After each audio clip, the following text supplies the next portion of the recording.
Bom dia, meus irmãos. Recebam a gloriosa graça e paz do nosso Senhor Jesus Cristo. Amém?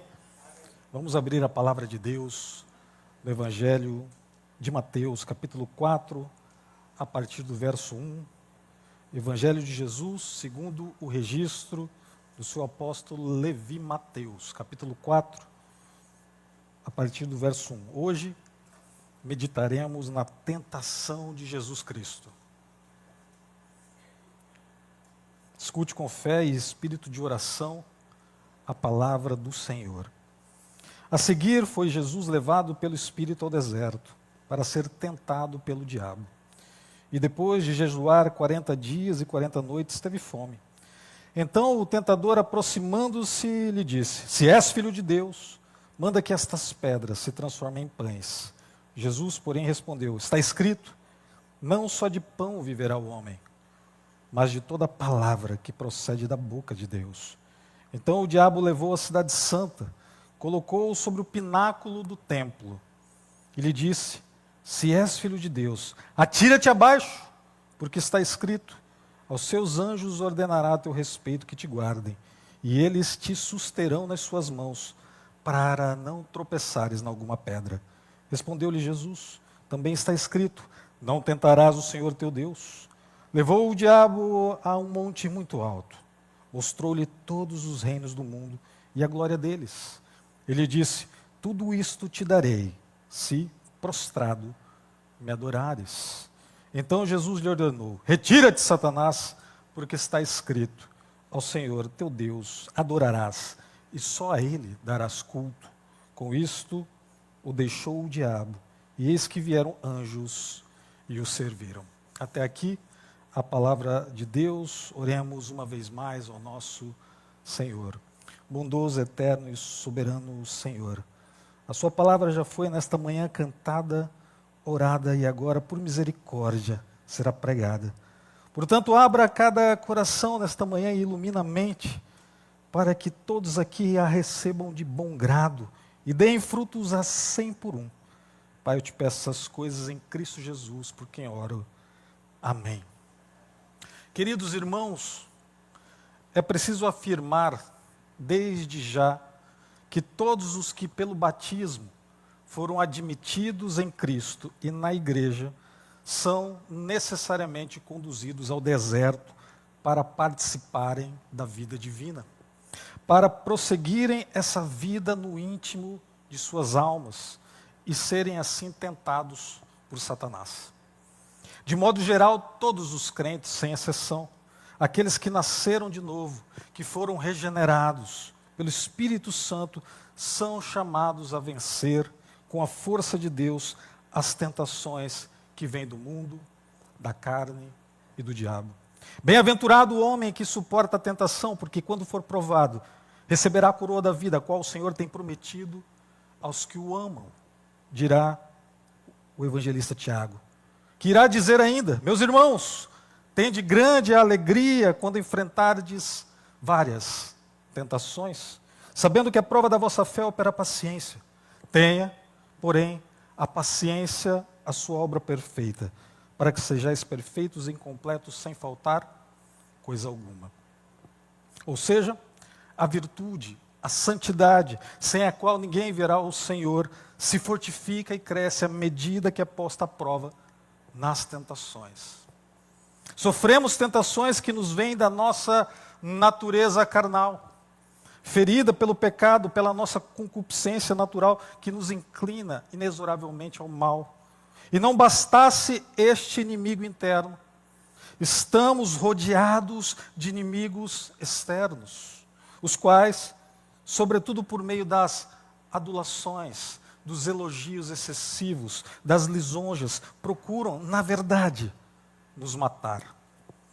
Estai alerta, irmãos, vigiai, vigiai, porque o diabo, vosso inimigo, ronda como um leão rugidor, procurando a quem devorar. Irá dizer Pedro. Com o estímulo, por vezes mediado por terceiros, o diabo induz e estimula as nossas paixões, especialmente aquelas que temos maior dificuldade em lidar em vista muitas vezes, do nosso temperamento. De quebra, além da carne do diabo, existe o mundo a nos tentar. E o mundo está coligado ao diabo, conjuminado ao diabo, seu príncipe, que o incita por meio de ideias infernais, sugeridas no coração do homem e da mulher mundanas. E por mundo, então, devemos entender todos aqueles que vivem para satisfazer o seu eu, o seu ego, o seu orgulho e a sua sensualidade. Porque tudo que é no mundo, irá dizer João, é a concupiscência da carne, a concupiscência dos olhos e a soberba da vida. Não satisfeitos em arrebentar a própria vida, a maioria das pessoas ao nosso redor propagam o pecado sob a capa da justiça. Como se não tivesse nada a ver, como um bem a ser fruído, porque é supostamente honesto. Vivem assim para o dinheiro, para o prazer corporal e para o poder, e gostosamente caminham rumo ao inferno. A modéstia, a vida materialmente simples, principalmente se for uma escolha pessoal para eles, do mundo é sinal de fracasso. Ou se esse mundano for, entre aspas, crente, um erro teológico. A sedução dos mundanos nos inclina a partilhar, por imitação, a sua vaidade. E dessa forma nem percebemos, quando nos assalta aquela vontade irresistível de possuir um relógio de 10, 20, 30 salários mínimos.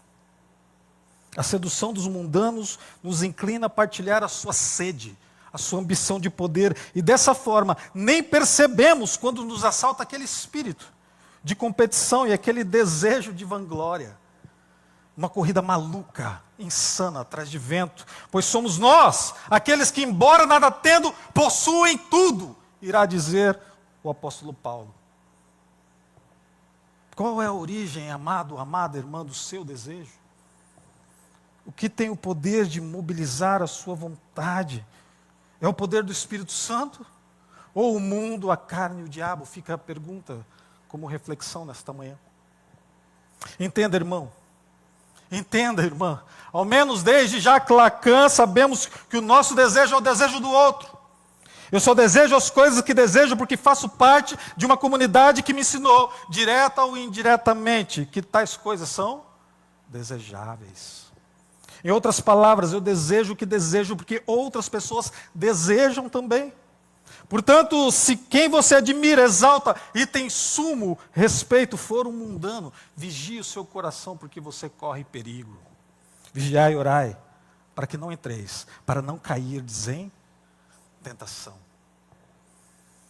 O diabo certamente sabe, muito melhor que Lacan ou René Girard, que os seres humanos aprendem sobretudo imitando os outros. E essa imitação inclui não apenas o comportamento, mas os seus desejos. É na palavra de Deus que lemos isso.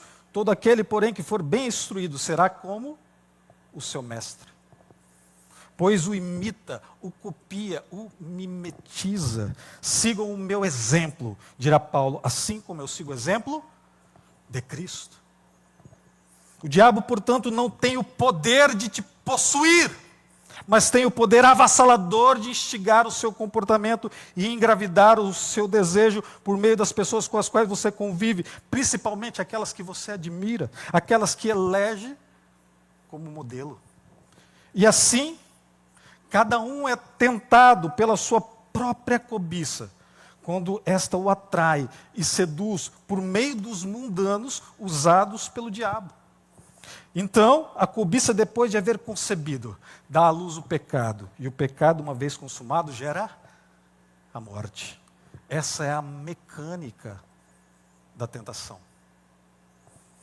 E qual é a atitude de Deus em relação a isso, quanto a nós? Onde está Deus nesse processo em relação a nós? Em primeiro lugar, lembre-se sempre, como nos disse Tiago, ninguém, absolutamente ninguém, ao ser tentado, diga, sou tentado por Deus. Porque Deus não pode ser tentado pelo mal, e Ele mesmo a ninguém tenta. Deus, portanto, não nos tenta, mas permite que sejamos tentados.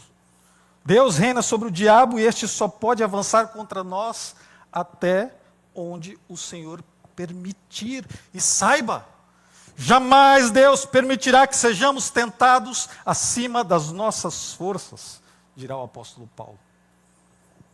Assim, se Deus permitiu que o diabo tentasse Jesus, era porque aquele episódio redundaria em glória.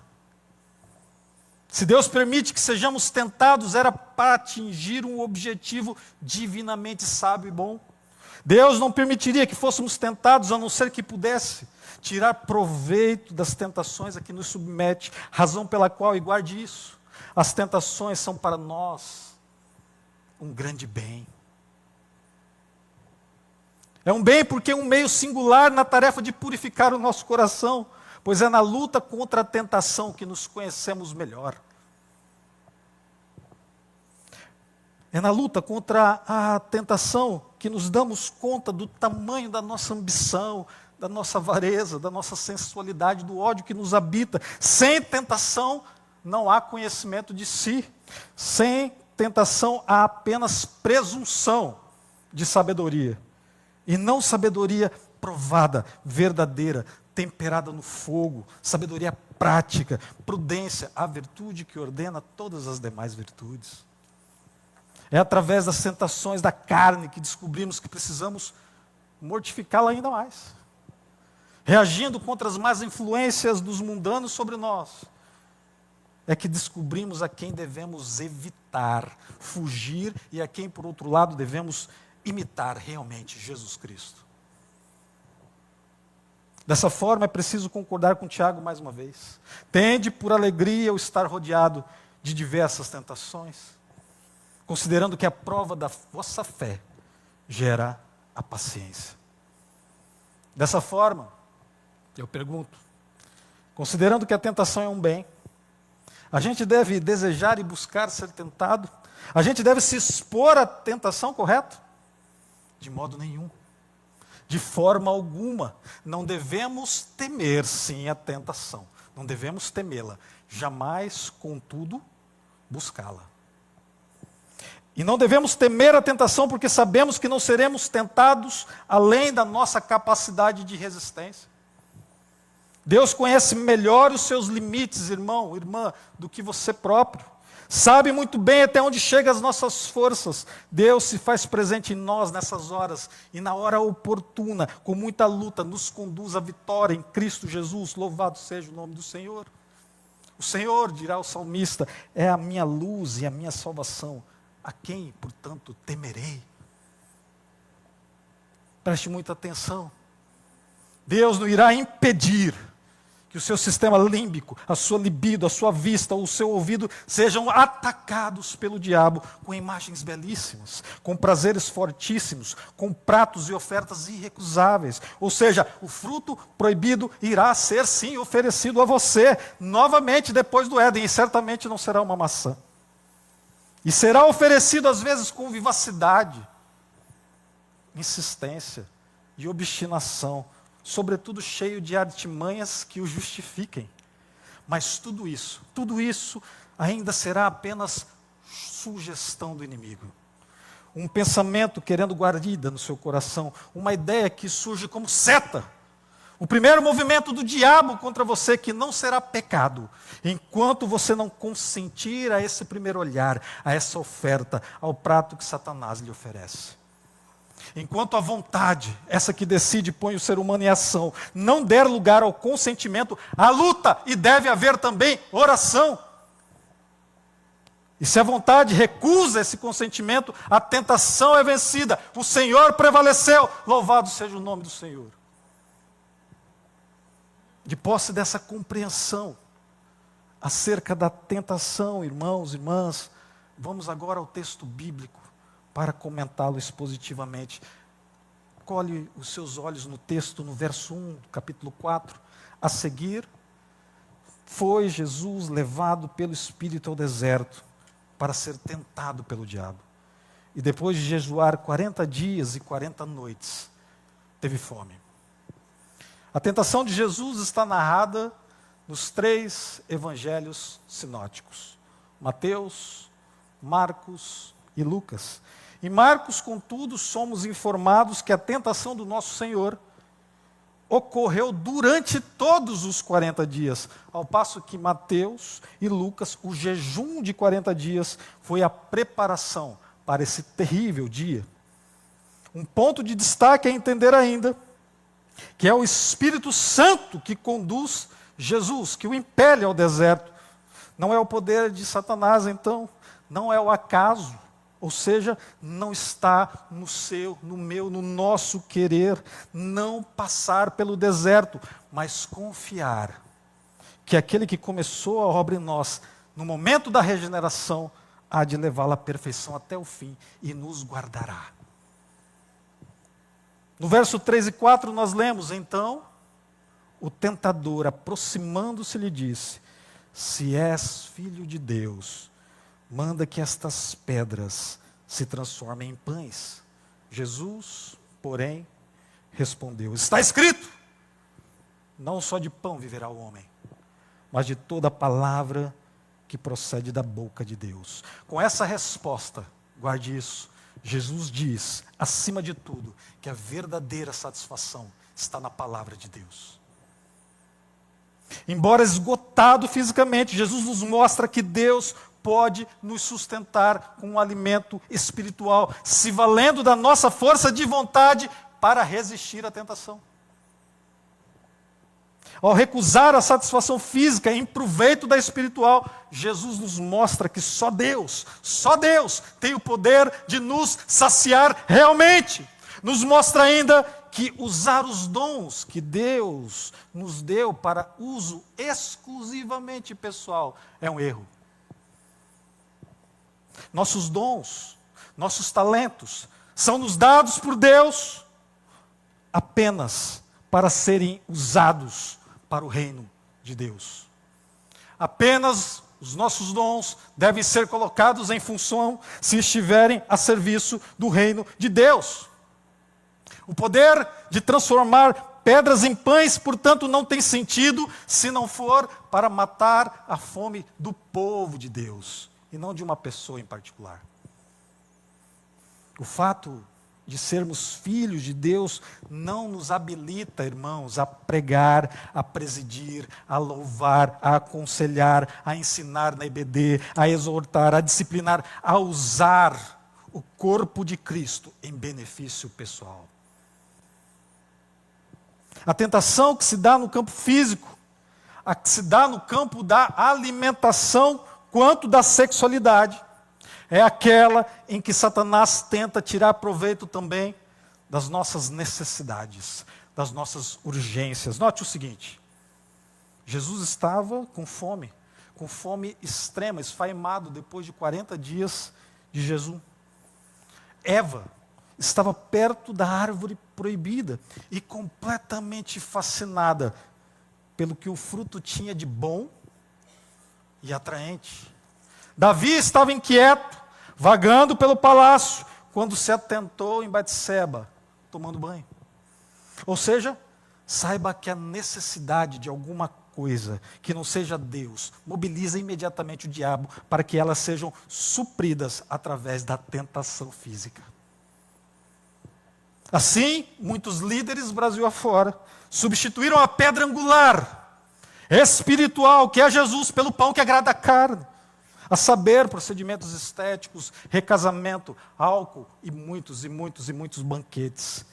Diz o Senhor nessa manhã, não só de pão viverá o homem, mas de toda a palavra que procede da boca de Deus.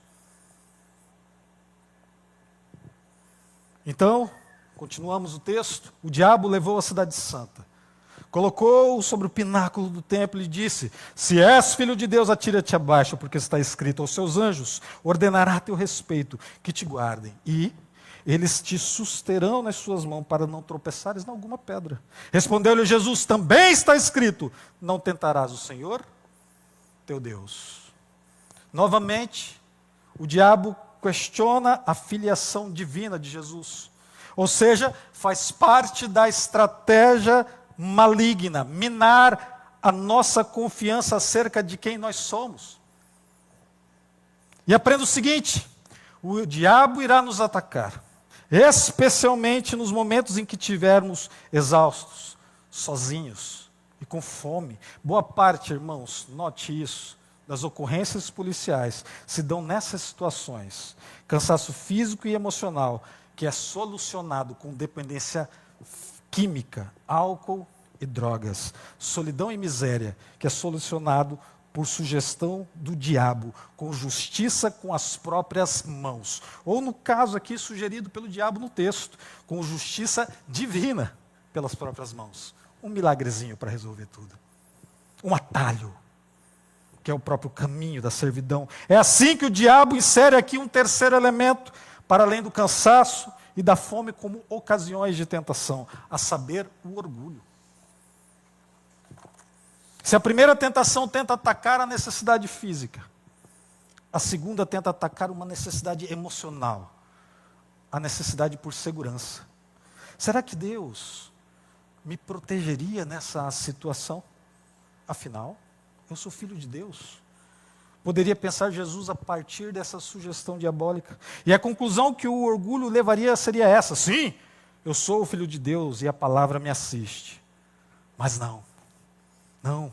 Jesus sabe que a promessa contida no Salmo 91 não deve ser uma ocasião para pôr Deus à prova. A distorção do texto bíblico feita por Satanás nos mostra, ainda hoje, que o milagre é instrumento de manipulação emocional por quem quer usar a Deus e não servi-lo. Basta ligar a TV para ver isso. Deus não precisa provar a sua existência realizando milagres. Deus deve ser amado, honrado e adorado pelos simples fato de ser Deus. E não pelo fato instrumental, episódico, de realizar milagres. A fé que depende de milagre, portanto, nunca será uma fé de verdade. Buscar milagres é, em alguma medida, infância, imaturidade, meninice espiritual. Pois aqueles que vivem atrás de milagre não querem um Deus, querem sim um mágico, um encantador, um sedutor, querem, em suma, o próprio diabo. Por isso, meu irmão, minha irmã, não tente manipular Deus pedindo sinais. Confie na bondade e misericórdia dele, e não apenas no que ele pode fazer por você. Tem uma passagem que eu gosto muito, da maior obra literária, meu ponto de vista, de todos os tempos, chamada Irmãos Karamazov, do russo Fyodor Dostoiévski. A certa altura, nesse livro, é contada a história de um personagem que ficou célebre, a saber, o grande inquisidor, um homem do clero, um bispo, solene, dedicado a preservar, ali no século XVI, a doutrina da igreja, poderosíssimo, um homem cheio de autoridade, o grande inquisidor que comandava em Sevilha, na Espanha, durante a Idade Média, as fogueiras da Inquisição. Os magníficos, diziam eles, autos de fé, onde queimavam-se os perversos hereges. Certo dia, naquela Sevilha sombria do século XVI, em meio àquelas tochas humanas, em carne e osso, em forma humana, aparece novamente diante do povo Jesus Cristo, em silêncio. E ao passear no meio daquele povo aflito que esperava o fim dos tempos, é reconhecido por ele. Havia, naquela época, fortemente a crença de que aquele período, em virtude do tamanho sofrimento, seria de fato o fim dos tempos. Por isso havia fortemente a crença de que Jesus voltaria. E Jesus voltou. E passou a caminhar entre o povo, e o seu simples sorriso, irmãos, fazia as pessoas estremecerem de compaixão. O seu simples toque nas pessoas enquanto andava, fazia o povo se precipitar sobre ele, diz o livro. Esse fato, esse movimento, chega ao conhecimento do grande inquisidor, que naquela ocasião vestia um simples hábito de monge. Aquele homem, diz Dostoiévski, um nonagenário, um homem velho, então se dirige até Jesus. E quando o grande inquisidor o vê de longe, já o reconhece, é Jesus. E de imediato manda prendê-lo. imediatamente. Guarda pessoal o prendam. E a autoridade daquele líder, a sua força, o seu poder era tamanha que ninguém ousou desafiá-lo por causa de Jesus. Ele se aproxima de Jesus, portanto. Jesus a essa altura já está preso. E Jesus, em toda a passagem, em silêncio, passa a ouvi-lo. O grande inquisidor começa a dizer mais ou menos o seguinte: Você aqui de novo. O que você está fazendo aqui? Que confusão é essa que você veio arrumar aqui de novo? Aqui, em Sevilha, no meu rebanho, na minha igreja. Durante todo o tempo, Jesus permanece em silêncio. O grande inquisidor continua. Já são 15 séculos que estamos aqui arrumando a sua bagunça, oferecendo para o mundo aquilo que você renunciou. O mundo quer pão, esse pão que você renunciou em proveito da palavra, pois nós damos o pão para o povo diariamente. O povo quer pão e quer espetáculo, Jesus de Nazaré. E nós damos exatamente isso ao povo. Veja as nossas catedrais, veja a beleza das nossas vestes, a nossa liturgia sacra, os nossos utensílios de ouro. Não vem agora se intrometer na beleza da Santa Igreja. Você negou o milagre, não é verdade? Que a fé verdadeira não depende do milagre. É isso que você provou, pois nós damos o milagre para o povo.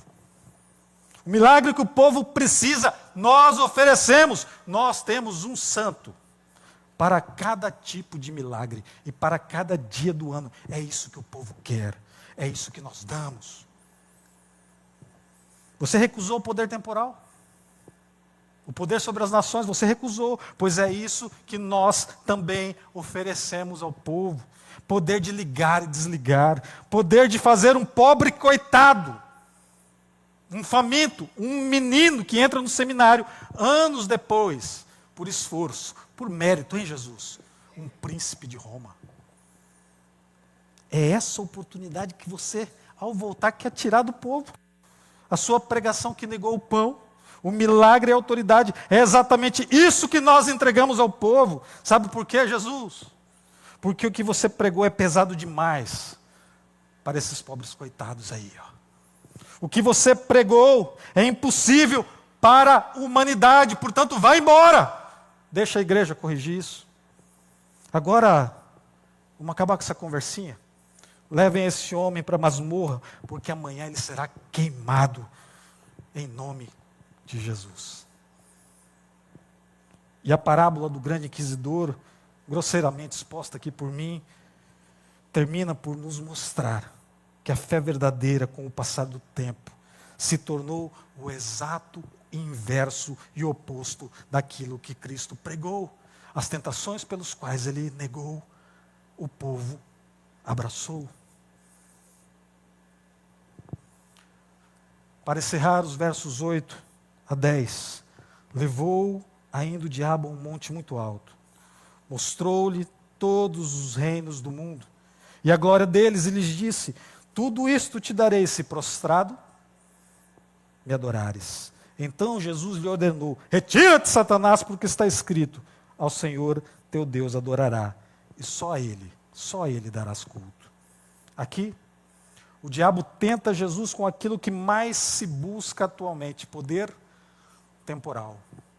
Aqui o diabo promete o que não tem e quer mostrar que as nações e toda forma de autoridade lhe pertence, quando na verdade todo poder e autoridade emanam de Deus, e o verdadeiro poder advém de cumprir sua vontade através dos mandamentos, e não no controle político, onde se exerce o falso poder, o poder temporal. O diabo quer que Jesus resolva as coisas politicamente.